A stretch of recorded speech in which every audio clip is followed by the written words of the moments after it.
அஸ்ஸலாமு அலைக்கும். நான் உங்கள் ஷிஃபா குக்கிங்லேருந்து பேசுகிறேன்.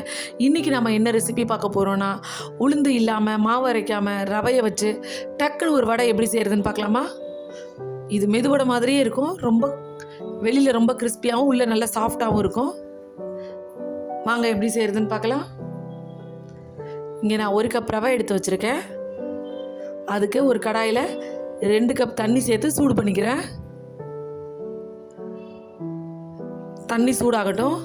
இப்போ இதில் தேவையான அளவு உப்பு, ஒரு பெரிய வெங்காயத்தை பொடியாக கட் பண்ணி சேர்த்துக்கிறேன். வெங்காயம் அதிகமாக வேண்டாம், ஒரே ஒரு வெங்காயம் போதும். ஒரு 2 பச்சை மிளகாயை பொடியாக கட் பண்ணி அதையும் சேர்த்துக்கிறேன். கொஞ்சமாக கொத்தமல்லி கட் பண்ணி சேர்த்துக்கிறேன். அதோட கொஞ்சமாக மிளகு சேர்த்துருக்கேன். இப்போ தண்ணி நல்லா கொதிக்க ஆரம்பிக்கட்டும்.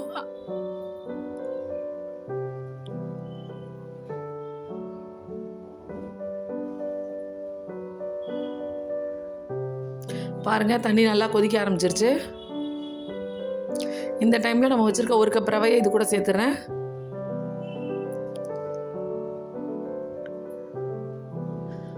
ரவையை சேர்த்துட்டு நல்லா கிண்டி விடுங்க.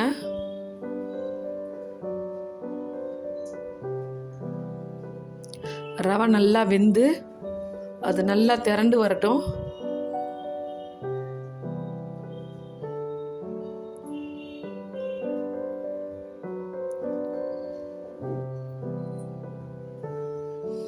பாருங்க, இந்த மாதிரி பால் மாதிரி ரவை திரண்டு வரும்போது அடுப்பு ஆஃப் பண்ணிடுங்க.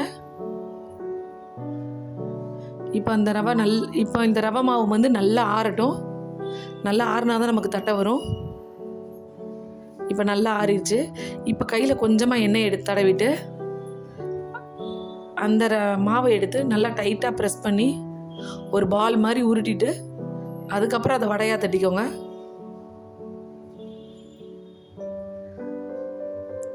நீங்கள் தட்டும் போது ரொம்ப மெலிசாக தட்டிடாதீங்க, கொஞ்சம் கனமாக உளுந்த வடை மாதிரி தட்டுங்க.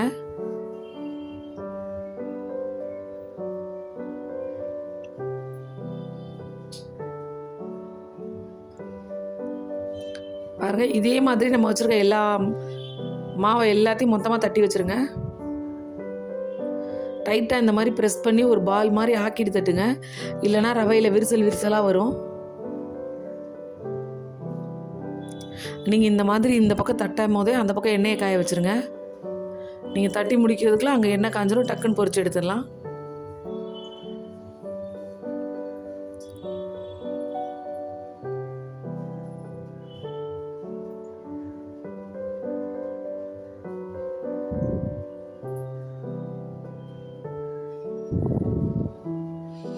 பார்த்தீங்களா, நான் எல்லாத்தையும் தட்டிட்டேன்.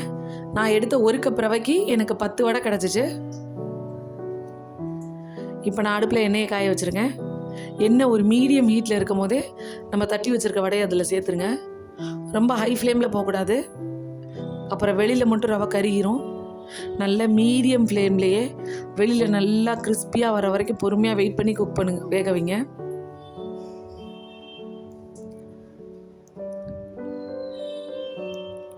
வெளியில் நல்லா மொறுமொறுன்னு வரணும். உங்களுக்கு பார்த்தாலே தெரியும். பார்த்தீங்களா, நல்லா கலர் மாறி நல்லா கோல்டு கலரில் இப்படி வந்ததுக்கப்புறம் நம்மளோட வடையை வெளியில் எடுத்துருங்க. அவ்வளோதான், ஒரு சூப்பரான ரவை வடை ரெடி ஆகிடுச்சு. நீங்களும் உங்கள் வீட்டில் இதே மாதிரி ட்ரை பண்ணி பாருங்கள். ட்ரை பண்ணி பார்த்துட்டு எப்படி இருந்துச்சுன்னு எனக்கு கமெண்டில் சொல்லுங்கள். என்னோட இந்த ரெசிபி உங்களுக்கு பிடிச்சிருந்துச்சுன்னா என்னோடய சேனலை லைக் பண்ணுங்கள், ஷேர் பண்ணுங்கள், சப்ஸ்கிரைப் பண்ணுங்கள். மறந்துடாமல் பெல் ஐக்கானை கிளிக் பண்ணுங்கள். அப்போ தான் நான் போடுற புது வீடியோஸ்லாம் உங்களுக்கு நோட்டிஃபிகேஷனில் வரும். சூப்பர், சப்ஸ்கிரைப் பண்ணுங்க. தேங்க்யூ.